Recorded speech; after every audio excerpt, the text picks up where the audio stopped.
Kiko, Kiko, Kiko, Kiki. Chekunde, chekunde, Kiko, check. Nous sommes avec Dr Djeneba Dadem Fofana qui va nous parler du virus Ebola en français puis en bambara, des conseils. Bonjour. Bonjour Manu. Donc comme tout le monde le sait, depuis le début de cette année-là, nous faisons face au virus Ebola qui était, on pensait être éradiqué depuis quelques années.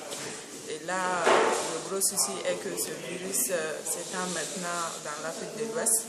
Et comme nous le savons tous, il y a une forte mobilité en Afrique de l'Ouest. Donc il est quand même important de tenir compte de ce problème-là et surtout d'essayer au plus de mettre en place un système de prévention assez efficace. Donc, qu'est-ce que c'est que le virus de Ebola? Oui. En fait, c'est le virus qui, comme on le dit, cause la maladie virale hémorragique. Oui. Donc déjà, c'est un virus qui, on pense que c'est transmis par des chauves-souris, en tout cas jusque-là. Et la transmission de la chauve-souris aux humains a été expliquée par le fait qu'il y a une population qui mange ce virus et aussi des singes infectés. D'accord. Des liaisons directes avec ces chauves-souris et ces chimpanzés. Oui. Et la transmission interhumaine, c'est-à-dire entre les humains, intervient surtout dans le cadre des échanges directs comme la peau lésée d'une personne qui est infectée par le virus, ou bien voilà, des sécrétions de ces personnes, ou bien de façon indirecte par l'environnement qui est infecté par le virus. Donc ça peut être voilà, le sang des animaux infectés qu'on retrouve et après que l'homme s'infecte. Donc maintenant, une fois que les êtres humains sont infectés, donc il y a cette contamination interhumaine qui se fait, mais il est quand même important dès qu'on se sent malade, c'est-à-dire qu'il y a une forte fièvre, des courbatures, mal partout au niveau des articulations, mal à la gorge, des vomissements souvent très sanguines et aussi de la diarrhée qui est très souvent sanguinolente et après il peut y avoir des éruptions au niveau de la peau.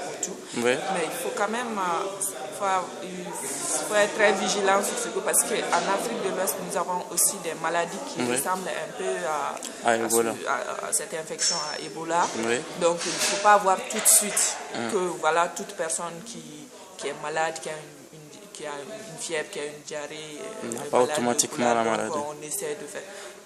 À chaque fois qu'on sent ces symptômes que je viens d'évoquer, il est important de se précipiter et aller dans un centre de santé pour que les personnels de santé prennent très tôt en charge et c'est eux qui évaluent les risques, dire que voilà, ça peut être ça ou voilà, il faut en tout cas ils arrivent à faire un diagnostic différentiel, c'est-à-dire à essayer de différencier des autres maladies comme le paludisme qui sévit chez nous et ce virus. Et une fois que on suspecte fortement le virus Ebola, l'infection, il est important d'isoler la personne et il ne faut pas que nos populations pensent que le fait d'isoler ces personnes, c'est prendre des mesures drastiques ou contre nature, c'est pas ça, mais c'est surtout pour minimiser les risques de transmission à d'autres personnes parce que nous avons un comportement qui fait que ce serait plus simple que cette infection se propage parce qu'on a nos coutumes, le rapprochement, tout ça, et éviter au plus la transmission, la chaîne de transmission de ce virus. Quels sont les moyens de prévention une fois qu'on a autour de nous quelqu'un qui a Ebola? Déjà, il faut éviter au maximum, le rapprochement avec les personnes infectées, parce qu'ils doivent vraiment être isolés, parce que on va les traiter, il n'y a pas de traitement pour l'infection en elle-même, mais on va quand même les apporter tous les traitements qui peuvent permettre à ceux qui soient moins, c'est-à-dire les traitements au niveau de la douleur, voir si on peut arrêter le vomissement, tout ça. Ok. On va leur donner tout le traitement qu'il faut, mais Ouais. c'est pas aux parents d'intervenir sur ces cas, parce qu'il faut vraiment éviter le contact avec les personnes infectées.